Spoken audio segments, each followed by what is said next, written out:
Bismillah. Assalamualaikum warahmatullahi wabarakatuh.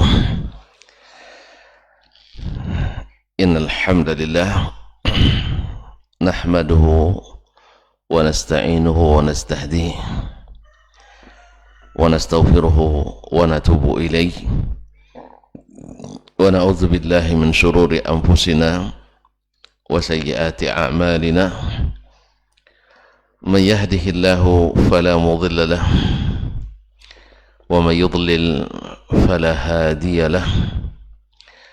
Asyhadu an la ilaha illallah wahdahu la syarika lahu wa asyhadu anna Muhammadan abduhu wa rasuluh la nabiyya ba'dah. Ya ayyuhalladzina amanu ittaqullaha haqqa tuqatih wa la tamutunna illa wa antum muslimun. Ya ayyuhan nas ittaqu rabbakum alladzi khalaqakum min nafsin wahidah wa khalaqa minha zawjaha wa batha minhuma rijalan katsiran wa nisaa'a wattaqullaha alladzi tasaaluna bihi wal arham innallaha kana 'alaykum raqiba. Ya ayyuhalladzina amanu ittaqullaha wa qulu qawlan sadida yuslih lakum a'malakum wa yaghfir lakum dhunubakum wa man yuti'illaha wa rasulahu faqad faza fawzan 'azima. Amma ba'du, fa inna asdaqal hadithi kitabullah wa khairal hadi hadi Muhammadin sallallahu alaihi wasallam wa syarrul umuri muhdatsatuha wa kullu muhdatsatin bid'ah wa kullu bid'atin dhalalah. Kaum muslimin dan muslimat, al-hadirin wal hadirat wal musyahidin wal musyahidat awil mustami'in wal mustami'at, bapak-bapak dan ibu-ibu, saudara-saudara dan saudari-saudari, serta adik-adik dan anak-anak yang hadir di Masjid Taqwa Indo As-Sakinah wal Mawaddah Pekanbaru, ataupun yang menyaksikan melalui media atau mendengarkan melalui radio dimanapun berada. Alhamdulillah, pada kesempatan pagi ini kita kembali diizinkan Allah melanjutkan kaji di sini. Mudah-mudahan setiap langkah kita dihitung pahala dan mengangkat derajat, dan setiap langkah yang diturunkan menghapuskan dosa-dosa kita. Kaum muslimin dan muslimat yang dirahmati Allah Subhanahu wa taala, semoga selawat dan salam sentiasa pula disampaikan kepada Nabi kita, Nabi besar junjungan alam, dan semoga selawat juga bersambung kepada keluarganya, para istrinya, anak turunannya sampai hari kiamat, dan siapapun yang setia di jalannya. Kaum muslimin dan muslimat dirahmati Allah SWT, kembali kita berdoa pula untuk seluruh orang tua kita, saudara mara kita, karib kerabat, handai tolan dan sahabat. Mudah-mudahan Allah SWT mengampuni dosa-dosa yang sudah mendahului kita dan berikan taufik kepada mereka yang masih bersama kita. Kaum muslimin dan muslimat dirahmati Allah, khususnya Imam Al-Bukhari rahimahullah, yang pada pagi ini kita mengaji dari kitabnya Al-Adab Al-Mufrad. Masuk pada bab yang ke-164, Babu Ijlali Al-Kabir, bab tentang memuliakan orang yang sudah tua,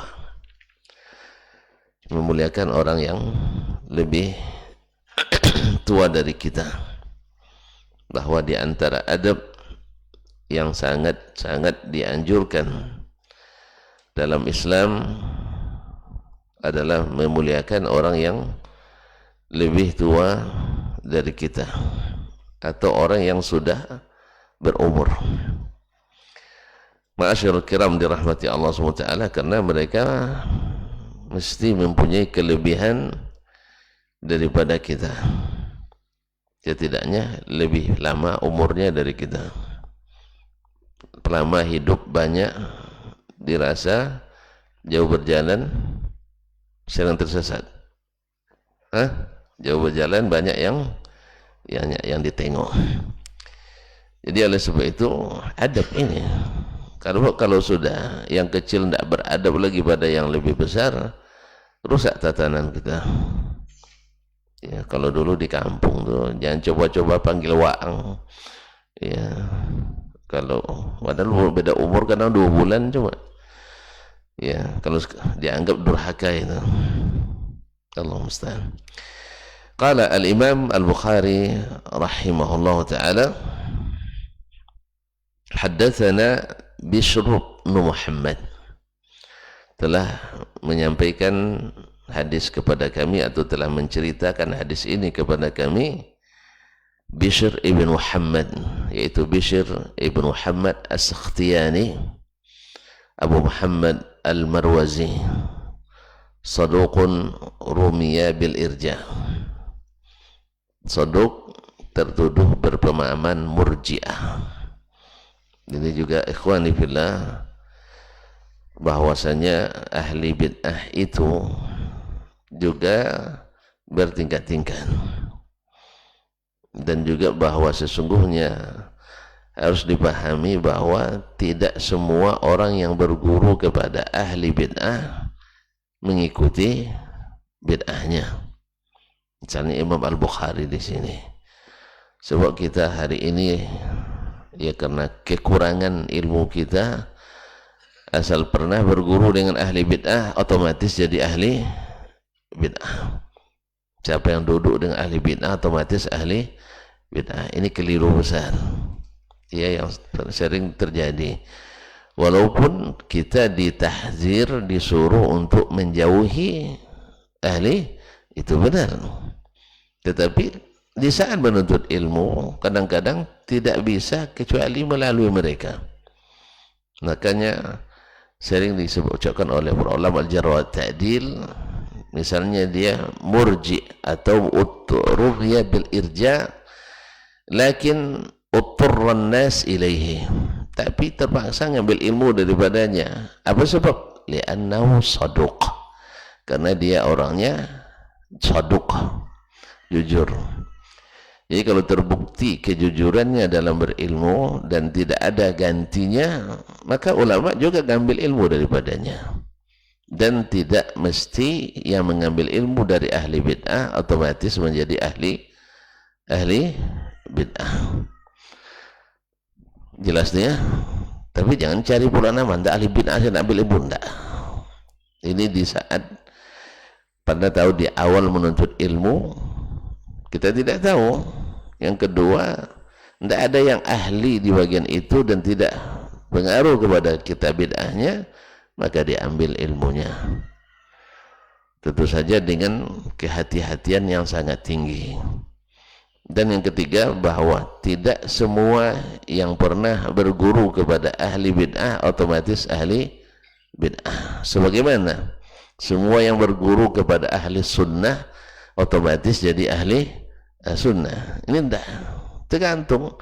Seperti kata Yahya bin Ma'in rahimahullah, imamul jarhi wa ta'dil, yang merupakan ikon ilmu jarh ta'dil, dia katakan, idza katabta faqammish, kalau kau baru sedang menulis menuntut, ya masukkan semua, bukakan kantongnya besar-besar, masuk semua. Wa idza katabta wa idza haddasta fafattish, nanti kalau sudah menyampaikannya diperiksa dan diseleksi. Ini menurut Yahya ibn Ma'in rahimahullahu ta'ala. Cuman tidak semua orang yang bisa nyeleksi. Oleh sebab itu dari awal harus seleksi. Itulah dari awal harus seleksi. Tapi yang ingin saya sampaikan, karena ini kadang-kadang dibuat keedah sehingga banyak ulama yang terzalimi gara-gara itu, bahwa oh dia pernah duduk di majelis ini misalnya, atau pernah bersalaman dengan si fulan ini, atau pernah ngambil ilmu dari majelis syekh ini, tiba-tiba dia mesti seperti itu. Ini terbalik. Sebagaimana ahli bid'ah juga ya mengklaim ulama ahli sunnah mendukung bid'ahnya karena pernah bersalaman, atau pernah ngajak makan, atau pernah mencium jidatnya. Sebagaimana Imam Ad-Daraqutni rahimahullah dianggap berpemahaman Al-Asy'ari sebab pernah memuliakan Abu Bakar Al-Baqillani. Dia seolah-olah dia oleh ahli Al-Asy'ariyah, oh dia Asy'ari itu. Apa sebab? Pernah menghormati Abu Bakar Al-Baqillani, imamnya Al-Asy'ariyah. Atau pernah juga memuliakan Abu Zar Al-Harawi, juga imam Al-Asy'ari dan sebagainya. Padahal Imam Abu Hasan Ad-Daraqutni punya tulisan khusus tentang al-asma was sifat yang bertentangan langsung dengan akidahnya Al-Asy'ariyah. Nah, ini ketidakjujuran ilmiah seperti ini seharusnya tidak terjadi pada level orang berilmu. Level awam mungkin karena mereka hanya melihat zahir, tapi sampai ke level orang berilmu ini namanya kezaliman. Namanya kezaliman dalam ilmu. Ini contohnya Imam Al-Bukhari rahimahullah berikan dari Bishr ibn Muhammad As-Sakhtiyani, padahal tertuduh murji'ah, salah satu aliran bid'ah dalam Islam. Nah, rumiyah bil irja, tapi terbukti orangnya saduq. Dalam masalah riwayat adalah kejujuran bukan aliran, adalah kejujuran bukan aliran, kecuali nanti ada perinciannya dalam apa ilmu jarh ta'dil, ahli bid'ah yang menyerukan bid'ahnya dan terbukti mendukung riwayat yang menyerukan yang mendukung bid'ahnya, ini tidak. Jadi patut dicurigai, kecuali kalau sahih memangnya kalau sahih di jalan yang lain, tidak boleh kita tolak, karena tidak sedikit hadis sahih tapi pemahaman yang tidak sahih. Seperti hadis-hadis tentang tawassul, ya, hadis-hadis tentang tawassul yang sahih pemahamannya tawassul dengan doa Nabi, dianggap tawassul dengan zat Nabi karena tidak lihat siyak dan sibaknya, kemudian tidak dikumpulkan seluruh lafaz riwayatnya. Biasa itu. Jadi ahli bid'ah itu sering, atau ya halus hawa itu sering menggunakan hadis yang tidak sahih atau hadis sahih dengan pemahaman yang tidak sahih. Wallahu musta'an. Qala akhbarana Abdullah, dia berkata telah menceritakan hadis ini kepada kami Abdullah. Nah, kalau Bishr bin Muhammad meriwayatkan dari Abdullah, maka para ulama hadis sudah langsung paham bahwa Abdullah yang dimaksud adalah Abdullah ibnul Mubarak. Abdullah ibnul Mubarak. Jadi Bukhari meriwayatkan dari Bishr bin Muhammad, pasti Bishr bin Muhammad ini As-Sakhtiyani Al-Marwazi, dan setelahnya Abdullah, maka orang dipahami bahwa itu Abdullah ibn Mubarak Al-Marwazi yang dikenal itu oleh Imam Ibn Hajar, disebut jumi'a fihi jami'u khisalil khairi, semua sifat kebaikan tersimpan pada pribadi Abdullah Ibn Mubarak ini. Alim, amil, da'i, yani uswah, qudwah hasanah, pemurah, pemaaf, pemberani, dan selalu berjihad fisabilillah, dan seterusnya. Pokoknya apa aja kebaikan insyaallah ada pada diri Abdullah ibn Mubarak ini. Qala akhbarana Auf, ya, dia berkata telah menceritakan hadis ini kepada kami Auf yaitu Auf ibn Banduyah atau Bandawaihi Al-Marwazi, juga saduqun rumiya bil qadari wat tasyayyu'. Ini Abdullah Mubarak, imam ahli sunnah, gurunya tertuduh berpemahaman qadariyah dan cenderung kepada Syiah, tapi tidak ulu, tidak berlebihan seperti Syiah yang sekarang. Tidak, artinya mendahulukan Ali dari, mengatakan Ali afdal dari yang lain, tetapi tetap menganggap sah khilafah Abu Bakar, Umar dan Utsman. Cuman mana yang lebih afdal? Ali lebih afdal. Tentu dia punya hujah pula dalam hal ini, walaupun ahlus sunnah mengatakan Abu Bakar lebih afdal dari Umar, Umar lebih afdal dari Utsman, Utsman lebih afdal dari Ali radhiyallahu anil jami'. Karena Nabi yang mengurut namanya, Abu Bakar fil jannah, Abu Bakar di surga, Umar bin Khattab bil jannah, Umar bin Khattab di surga, Utsman bin Affan bil jannah, Utsman bin Affan di surga, Ali bin Abi Thalib bil jannah. Selalu dalam menyebut nama Nabi mengurut Umar, Abu Bakar dulu, baru Umar, baru Utsman, baru Ali dalam banyak momen. Oleh sebab itu ini yang sahih, tapi ada yang mendahulukan itu, dan ini namanya tasyayyu', tetapi bila gulu. Nah, kembali lagi, Abdullah Mubarak imam ahli sunnah berguru pada ahli bid'ah. Jangan tuduh Abdullah Mubarak, sebab dia tidak terpengaruh oleh bid'ah itu. Cuman riwayat ini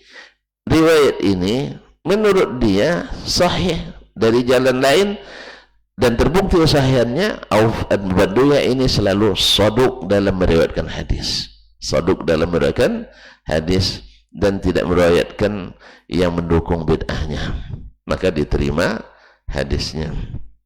Ma'asyarul kiram yang dirahmati Allah subhanahu wa ta'ala. Qala an Ziyad ibn Mikhraq, dari Ziyad ibn Mikhraq.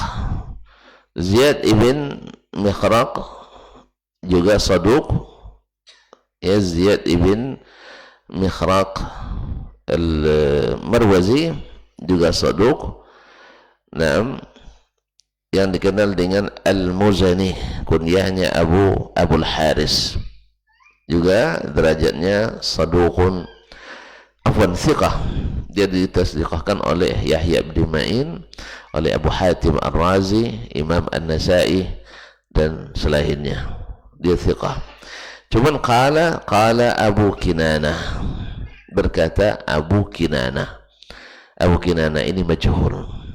Abu Kinanah ini majhul, ya, tidak dikenali, majhulul hal, sehingga dengan demikian dari sanad ini, hadis ini dilemahkan oleh ulama, walaupun dihasankan oleh sebagian ulama, karena makna yang terkandung di dalamnya ada syawahidnya, ada hadis-hadis lain yang menguatkan. Anil Ash'ari, dari Al-Ash'ari, wallahu a'lam, mungkin Abu Musa Al-Ash'ari, qala, dia berkata, inna min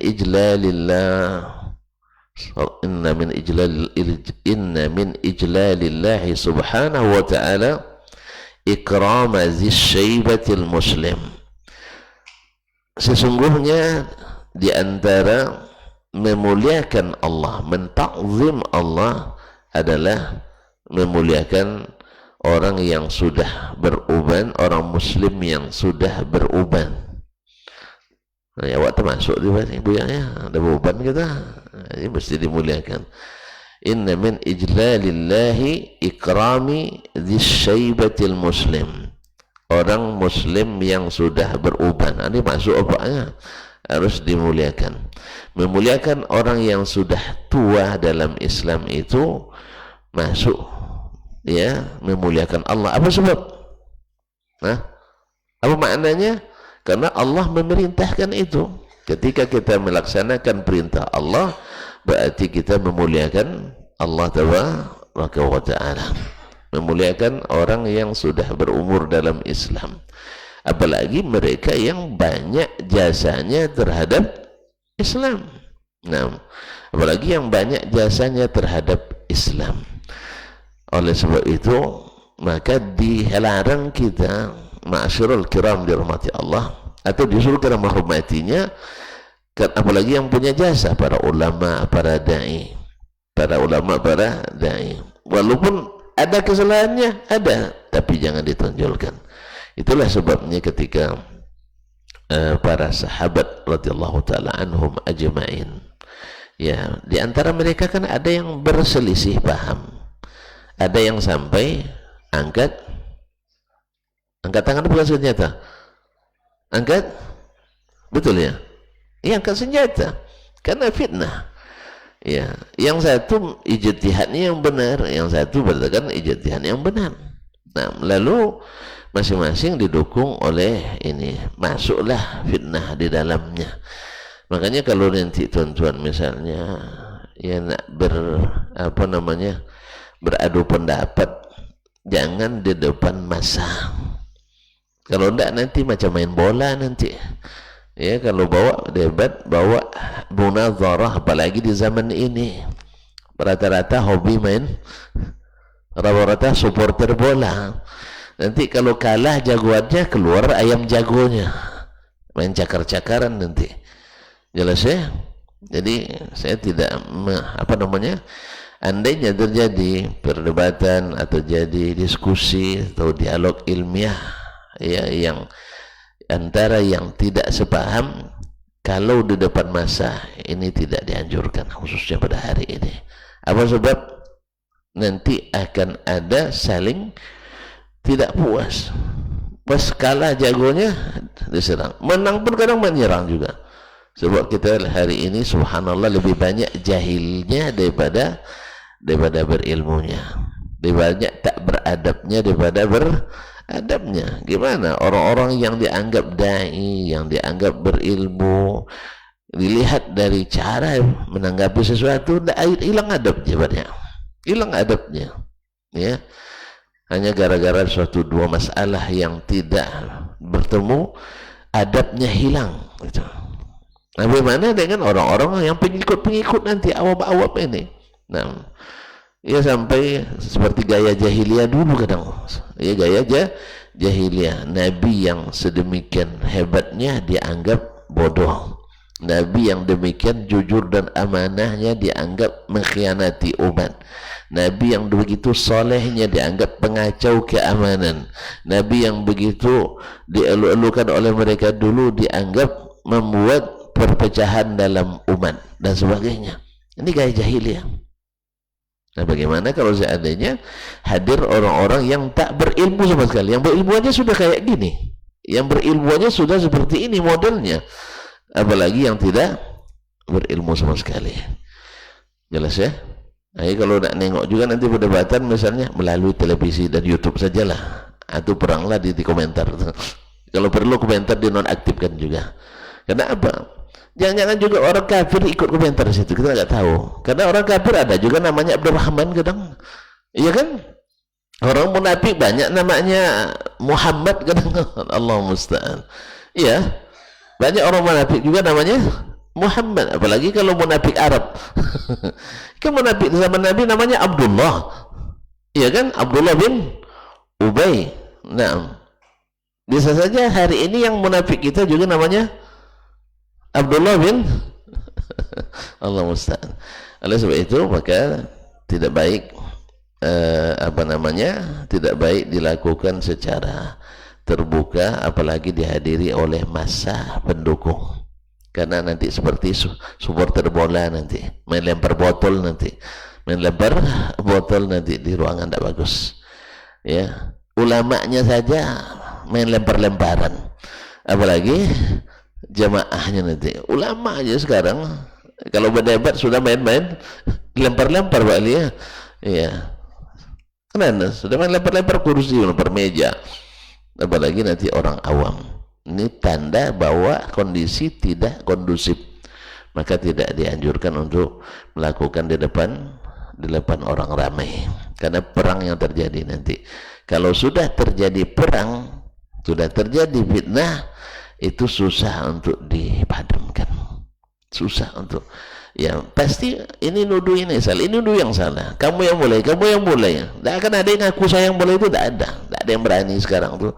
Yang berani kayak gitu tuh zaman jahiliyah dulu ada, zaman jahiliyah sekarang payah nyarinya, ya payah nyari ngaku saya yang mulai. Itu ada yang ngaku. Nah, orang jahiliyah dulu berani dia, karena memang al-waqtu kasayf. Kalau hari ini tidak, semuanya lempar batu sembuli tangan, ya dia yang berbuat, orang yang disalahkan. Aman gini tuh, orang dia yang berbuat, orang yang disalahkan. Dia yang ngaco, kita yang dituduh. Dia yang keras, kita yang dituduh keras, dan sebagainya. Oleh itu tidak apa. Nah, berkaitannya dengan tadi fitnah yang terjadi di kalangan sahabat, maka mauqif kita, sikap yang sebaik adalah menahan lisan, seperti kata Umar bin Abdul Aziz, ulaika qaumun tahharallahu suyufana min dima'ihim bal mutahhir alsinatana min a'radihim. Ya, mereka adalah kaum yang Allah sudah sucikan pedang kita dari menumpahkan darah mereka. Kita tidak ikut dalam fitnah itu. Sekarang bersihkan lisan kita daripada merusak kehormatan mereka. Karena Allah sendiri sudah jamin mereka masuk surga. Allah sudah jamin mereka masuk surga. Berarti Allah tahu. Allah tahu apa yang akan terjadi itu. Allah tahu kan apa yang akan terjadi antara Ali dan Muawiyah. Allah dah tahu kan. Nah, Allah dah jamin mereka masuk surga. Di antara mereka ada Abu Hurairah, di antara mereka Ali bin Ammar ibn Yasir, as-sabiqun al-awwaluna minal muhajirin wal ansar walladzina tabi'uhum bi ihsanin radhiyallahu anhum wa radu anhu. Nah, Allah ridha pada mereka, masa antum tak ridha? Berarti antum ada masalah. Ya, antum ada masalah. Allah ridha pada Muawiyah, Allah ridha pada Ali bin Abi Thalib, Allah ridha pada Abu Hurairah, Allah ridha pada Ammar bin Yasir. Lalu antum tak ridha. Bukan mereka yang salah, antum yang keliru. Jelas? Jadi tahan lisan ya. Tahan lisan. Makanya Nabi beri kaedah, berkata yang baik atau diam. Ya, Umar bin Abdul Aziz juga mengatakan, kalau kau tak bisa bicara baik, saya salah diam. Gara-gara diam saya salah, itu lebih baik daripada salah berbicara. Apa sebab? Nah, misalnya sekarang antum tidak setuju dengan vaksin, misalnya nih, nanti kan zaman vaksin ya banyak komentar-komentar yang tidak baik nih sekarang kan, antum tidak setuju dengan vaksin, ya tak? Diam aja. Diam aja. Daripada antum bercakap nanti ditangkap. Ditangkap antum. Yang kemudian antum mungkin berdosa. Apa sebab? Apa sebab? Mengajak orang, memprovokasi orang, berdosa antum. Nah, kalau masalahnya masalah dikeragui dan ini dan itu, alhamdulillah para ulama juga sudah berikan fatwa, baik di sini maupun di luar negeri. Ya, jelas ya. Terpaksa juga disuntiknya. Terpaksa juga diam sajalah. Nah, daripada banyak komentar. Antum tidak bisa buat apa-apa. Besok ketika antum menjadi presiden, sama antum terpaksa juga nanti itu. Ya, presiden itu terpaksa buat keputusan. Banyak tekanan kepada beliau. Tidak paham tuh kan? Cobalah nanti di presiden biar tahu rasa. Ya. Presiden itu gak enak ditekan orang dia. Contoh kecilnya, Pak Habibie pernah cerita waktu kami di Madinah dulu, dia dan merencanakan, kan beliau kan terkenal cintanya dengan istrinya kan, Bu Ainun, sampai jadi film pula, ya kan? Dia terkenal memang baik orangnya, ya pada siapapun beliau, setahu kita rahimahullah ta'ala ghafarana, orangnya baik benar. Jadi dia ada janji sama Ibu Ainun. Ibu Ainun ngisi seminar di sebuah universitas, saya lupa di UI atau di mana waktu itu. Besok ya, supaya mensupport istrinya, dia akan hadir sebagai suami yang juga sedang jadi presiden. Ya, dia sedang presiden waktu itu. Dah janji siap-siap lepas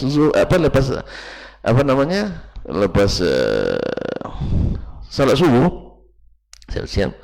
Tiba-tiba dikasih tahu oleh protokol, Pak, Bapak ada acara di tempat ini. Wah, saya mau temani ibu. Tidak bisa Pak, coba presiden diatur oleh protokolnya. Iya, gimana lagi?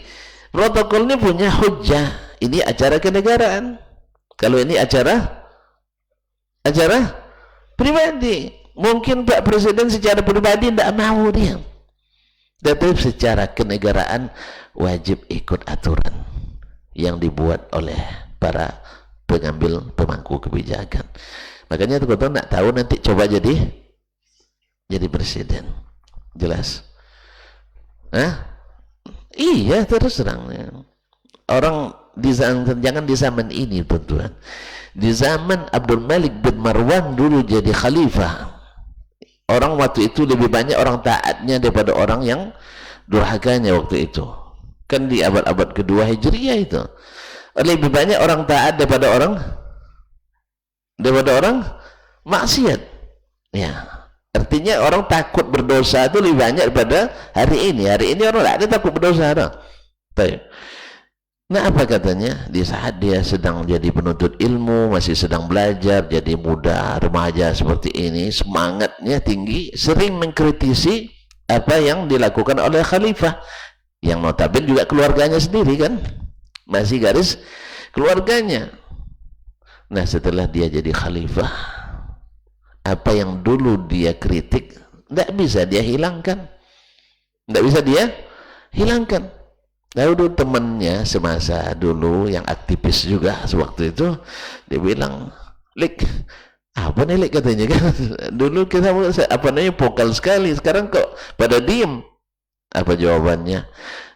Dulu saya berbicara atas nama pribadi kawan, sehingga konsekuensinya kecil, komitmennya kecil. Sekarang kalau saya bicara atas nama negara, tidak bisa seperti dulu lagi. Baru tahu kau katanya, baru tahu. Jelas ya? Jelas tuh? Makanya kita tidak usahlah komentar yang macam-macam tuan-tuan. Ya, daripada komentar yang buruk lebih baik berdoa yang baik. Salah kita. Sebab kita tidak mau jadi orang baik. Kita ini masih suka nipu, masih suka memfitnah, kita masih suka berkelahi. Ya kan, bila terjadi khilaf di antara kita berlebihan sampai mencaci maki, berdusta untuk menyatukan kawan, ya kan? Masih kan? Ya wajarlah kita diberi yang sesuai dengan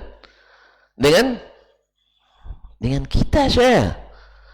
Awak masih sering disogok suka, kampanye orang dikasih kaos terima, kaos kaki bekas pula diterima juga. Itu datang serangan pajar 25.000 diterima juga, partai ini terima semuanya. Akhirnya kita jadi rakyat yang kena sogok. Wajarlah kita dapat pemimpin yang wajar.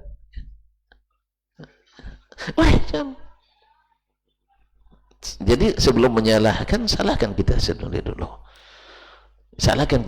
dulu. Kalau sempat, karena semuanya itu dosa kita. Kok kemana-mana kita kan sama kaum muslimin dan muslimat. Ini memuliakan orang yang lebih tua, kaum muslimin dan muslimat dirahmati Allah. Jadi adab ini sangat penting dijaga, apalagi bagi mereka yang berumur dan punya jasa dalam Islam. Ini kesini tadi ini kan, punya jasa dalam Islam. Kesalahan mereka harus ditutupi. Dan termasuk di dalamnya adalah para pemimpin yang juga berumur, yang mereka juga setidaknya punya jasa terhadap kita, dijaganya keamanan ini, dia diurusnya urusan negara ini jasa. Buktinya nanti akan jadi pahlawan negara mereka, ya tak? Seburuk apapun dia dalam memerintah, tak bisa dihilangkan dari deretan mantan pemimpin negara Republik Indonesia atau Republik manapun. Bisa dihilangkan? Seburuk apapun dia, sezalim apapun, tetap akan tercatat. Ya. Oleh sebab itu, daripada antum membuang-buang waktu dengan mencaci, menghujat, menghina, merendahkan, lebih baik panjatkan doa kepada yang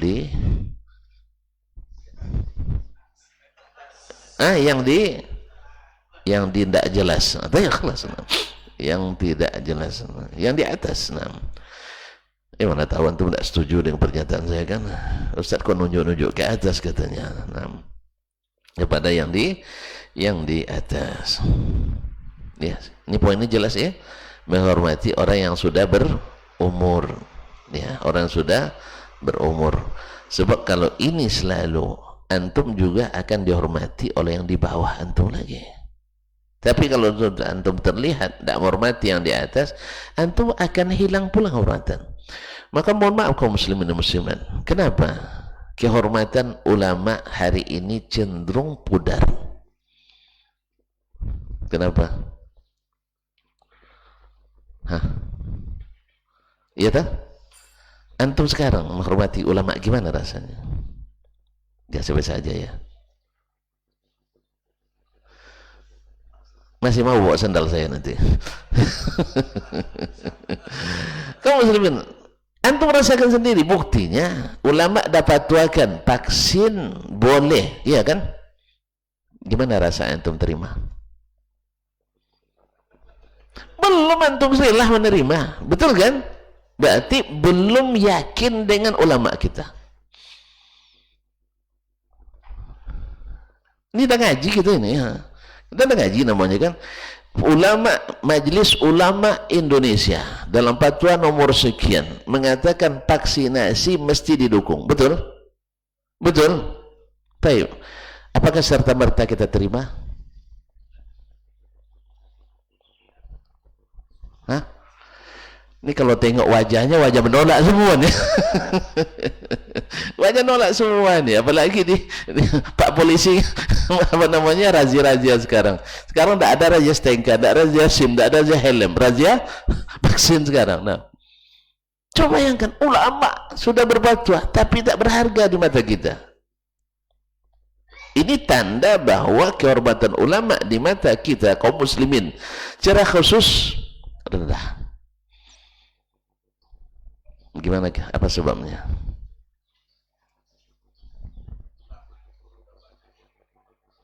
Nah, dia udah berani kritik ulama.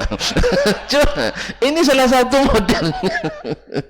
Ulama namanya yang terkontaminasi. Nah, bisa jujur antum bukan? Nah, jujur. Apa sebab? Ya, dia bilang ulama sekarang sudah terkontaminasi. Katanya, saya tidak paham apa maknanya. Ya biarkan dia jabar sendiri.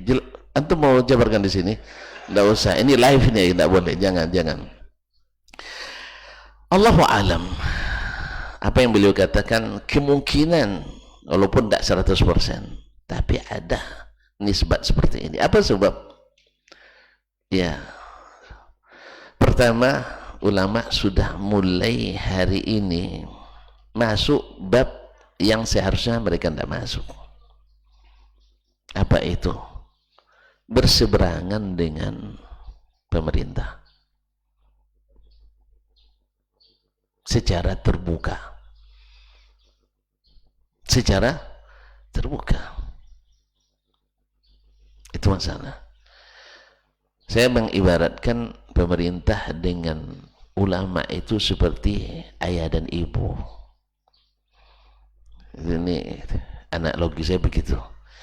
Pemerintah itu ayah, tukang ambil keputusan, dan bila dia sudah memutuskan mesti diikuti. Kalau tak diikuti jangan perlihatkan. Jelas? Ulama seperti ibu, tukang berikan masukan. Tukang berikan masukan. Kira-kira ayah diberi masukan di depan anak-anaknya oleh ibu, gimana kira-kira? Ayah tidak benar itu katanya, disaksikan oleh anak-anaknya. Antum sebagai ayah senang tidak terima bang? Hah? Gengsi.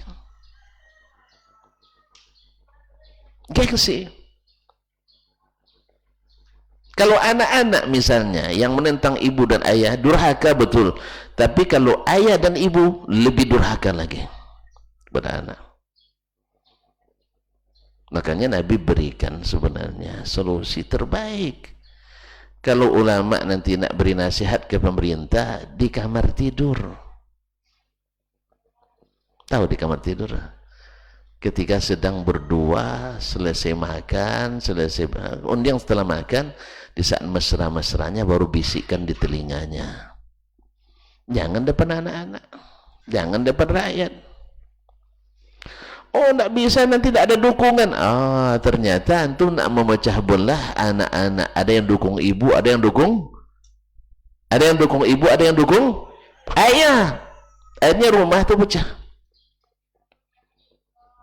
Makanya Nabi nasihati kita, siapa yang ada sesuatu yang ingin disampaikan kepada pemimpinnya, hendaklah dia falyakhuz biyadihi, ambil tangannya, tarik.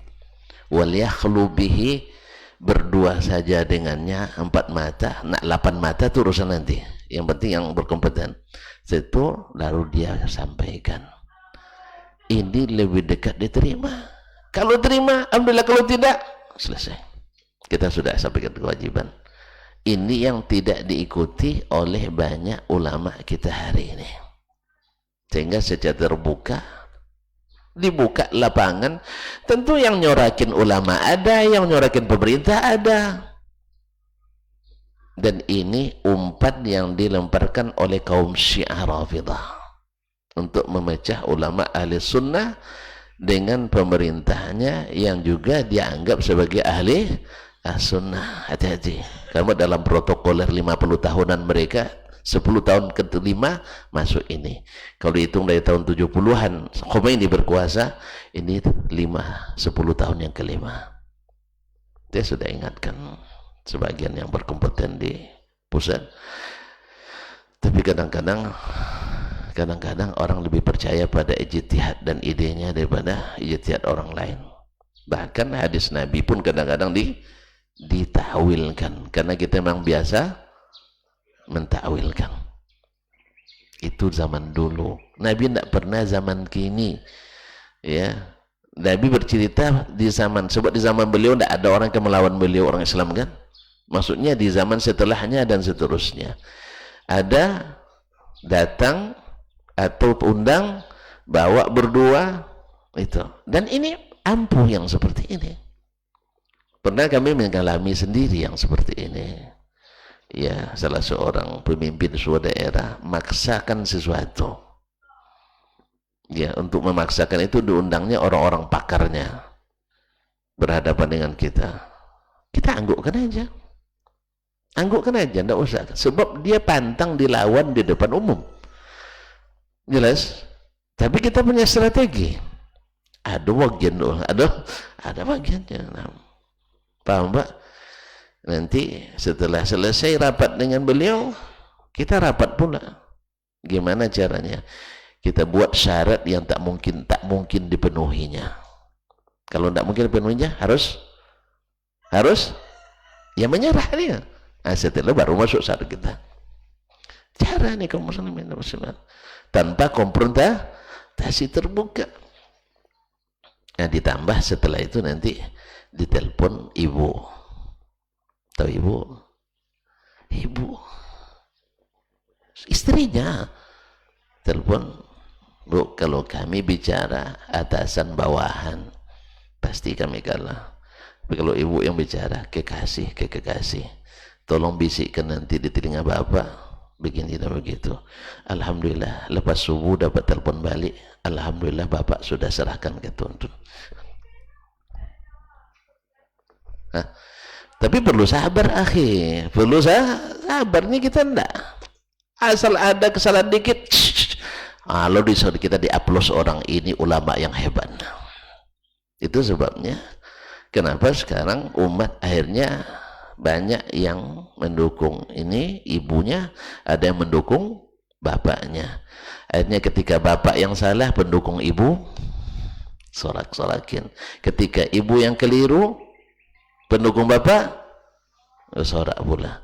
Akhirnya ulama turun nilainya. Jelas. Antum menuduh terkontaminasi ya. Nah, ya, janganlah akhir tahan itu. Ya, apalagi sekarang juga ada sistem suksesi. Sistem suksesi. Nah, ini juga tidak membangun yang seperti ini. Pemilihan ketua ulama ini dan itu, baik di ormas maupun di apa, ini juga kesannya apalagi sudah di live kan pula.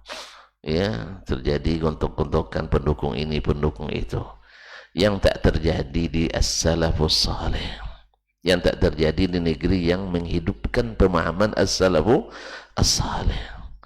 Kan alangkah indahnya dikumpulkan yang betul-betul ulama kibar, tidak ikut yang tim sukses yang cari makan nasi bungkus sekarang sebagian ya untuk mendukung. Nah, ulama yang dikumpulkan betul-betul ulama. Nah, nanti mereka punya roh, oh enggak, Syekh Bulan yang maju, enggak, kamu yang lebih kamu yang lebih apa, indah. Dan itu masih ada, itu masih ada. Jadi bukan lagi masing-masing menjatuhkan yang lain, akhirnya nanti jatuh nilainya di depan masa umat. Dan kalau jatuh sekali payah menaikkannya, payah menaikkannya. Semoga Allah SWT, dan kembali lagi itu salah kita juga, salah kita juga, karena kita suka sorak-sorakin ulama juga, itu masalahnya, sehingga mereka pun senang di aplus dengan tepuk tangan. Awak juga salah sih, umat juga yang salah. Jadi pokoknya apa yang terjadi baik di ulama maupun suama, yang salah kita belum memberikan penghormatan yang sesungguhnya pada ulama kita. Ya, belum memberikan harga yang seharusnya pada ulama kita. Saya bikin contoh kaum muslimin dan muslimat. Ya, walaupun saya yakin tidak semua rakyatnya menerima fatwa ulama itu, tetapi tidak terjadi di permukaan saling serang di antara mereka. Kenapa di Arab Saudi misalnya? Ya, dengan segala kekurangannya, tapi masih jauh lebih dari kita. Dengan segala kekurangannya masih jauh rankingnya di atas kita. Ngaku tak ngaku itu urusan tentuan. Yaitu bila muftinya memfatwakan, contohnya vaksin tadi, ya, saya yakin banyak yang tidak setuju, tapi yang menulis di koran tidak setuju, yang berkhutbah Jumat tidak setuju, enggak, hampir tidak ada. Mungkin ada, tapi tak terdengar. Kalau kita coba lihat, baru fatwa MUI selesai, MUI yang lain menolak nanti. Coba yang MUI yang lain menolak di permukaan. Lalu kemana kita selama ini? Bukankah ketika pusat misalnya memutuskan, tidak ada diberitahu ke daerah? Kalau tidak, berarti cacat juga di organisasi. Kalau diberitahu lalu tidak berbunyi waktu itu, berarti kesalahan juga. Dan setelah diundang lalu dibuat kesepakatan, walau tidak puas, habis itu tunjukkan ketidakpuasan, juga tidak bagus. Jelas? Jelas ya? Andainya di pusat dirapatkan dengan utusan dari daerah semuanya, kan tidak mungkin semuanya setuju kan? Tapi tidak setuju itu disimpan, karena sudah keputusan ulama, supaya harga diri lembaga ini, harganya, nilainya tetap di umat gitu. Daripada nanti ini pusat sudah mengatakan begini, tiba-tiba daerah mengatakan begini, seolah-olah tidak ada tidak ada koordinasi, konsultasi dan sebagainya antara ini dan sebagainya. Tambah lagi di personal tertentu nanti yang juga merusak itu. Nasallallahu as-salamata al-afiyah. Salah kita juga. Sebab apa aja aliran baru ada pengikutnya, apa aja aliran baru ada pengikutnya, apa saja pendapat baru ada pendukungnya. Allahumma musta'an. Oleh sebab itu kita berupaya jangan ini terulang terus ya. Kita menuntut ilmu, mudah-mudahan mau mengetahuinya dan mau mengikutinya. Ini kalau mengetahui banyak, atau nasihati nanti menasihat pemerintah, ini menurut Nabi, tahu saya katanya, belum lagi nenek mau lahir saya sudah baca itu katanya. Iya, cuman mana prakteknya? Mana tunduknya, mana taatnya ke Nabi alaihissalatu wassalam. Enggak, maksudnya begini. Tahu maksudnya begini itu dari mana? Pikiran kita kan takwil lagi. Makanya buang hantu takwil itu jauh-jauh ya, supaya nanti lurus pemahaman kita. Karena takwil ini hantu besar yang merusak pemahaman umat Islam, baik di akidahnya, di ibadahnya, di muamalah, sampai akhlak dan adabnya. Takwil yang bikin yang banyak berdosa dalam masalah ini. Taib, wa hamilil Quran, menghormati para ahli Al-Quran, orang yang membawa Al-Quran, baik yang menghafalkannya, yang mengajarkannya, yang menginikannya. Oleh itu kaum muslimin dan muslimat, ya, kenapa? Karena Al-Quran kalamullah. Orang yang menghafalkannya menghafal kalamullah, orang yang mengajarkannya mengajarkan kalamullah, dan kalam yang tertinggi adalah kalamullah. Makanya kalau kita yang seandainya, ini berandai-andai lagi, tapi pas jadi tidak jadi nanti itu, ya banyak tekanan. Makanya tidak usah antum berusaha jadi presiden, tapi kalau disuruh jangan tolak. Nah, itu. Untuk berusaha jangan berat. Tanyalah, antum punya akses khusus sama Pak Jokowi, telepon beliau, Pak enak aja presiden, enggak katanya. Kok mau tambah lagi periode ketiga? Paksaan. Ada yang mau gitu. jadi beliau sebenarnya tidak mau lagi, cuman ada ini masuk politik, tuan-tuan. Baiklah kaum muslimin dan muslimat dirahmati Allah. Jadi memuliakan orang-orang yang membawa Al-Quranul Karim sebagai kalamullah, kalam yang paling tinggi nilainya di sisi Allah SWT. Tapi ghairil ghali fihi, tak boleh gulu kepadanya. Wala al-jafi anhu, tidak boleh pula menganggap entengnya. Jadi pertengahan. Ini kadang gulu ini yang masalah kaum muslimin muslimat ini rahmati Allah SWT. Gulu ini penyakit, mudah-mudahan di pelajaran yang lain lebih ditafsirkan lagi insyaallah. Wa ikrami zis sultanil muqsit, kemudian memuliakan penguasa yang adil, memuliakan penguasa yang adil, karena penguasa yang adil itu akan membawa kita kepada ketaatan kepada Allah Tabaraka wa Ta'ala. Ya, orang sudah adil masa tidak dimuliakan?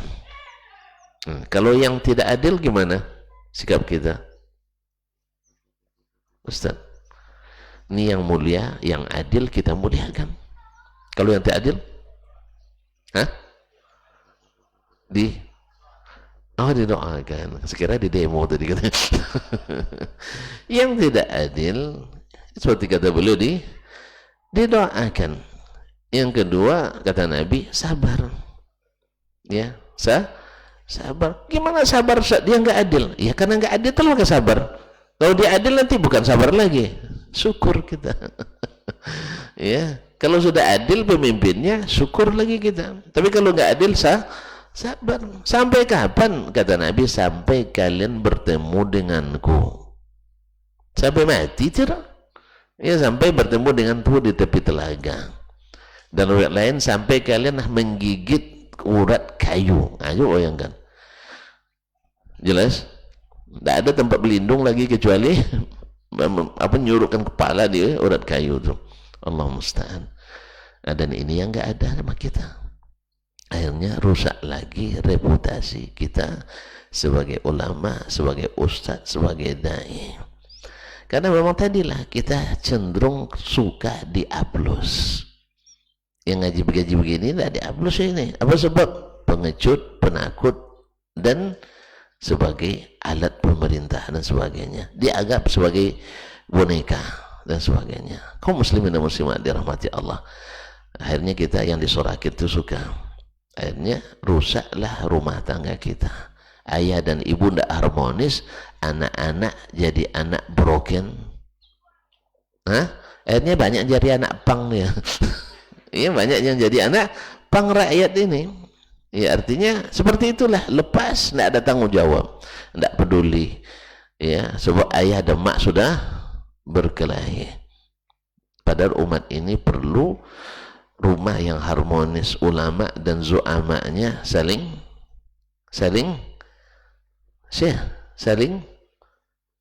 kalau harmonis saling membenci, saling menyayangi. Kok gitu aja payah tuh ya, rumah tangga yang harmonis, yang saling menyayangi, saling menghormati, saling mengasihi, saling menasihati, bukan saling menunjukkan kelebihan masing-masing.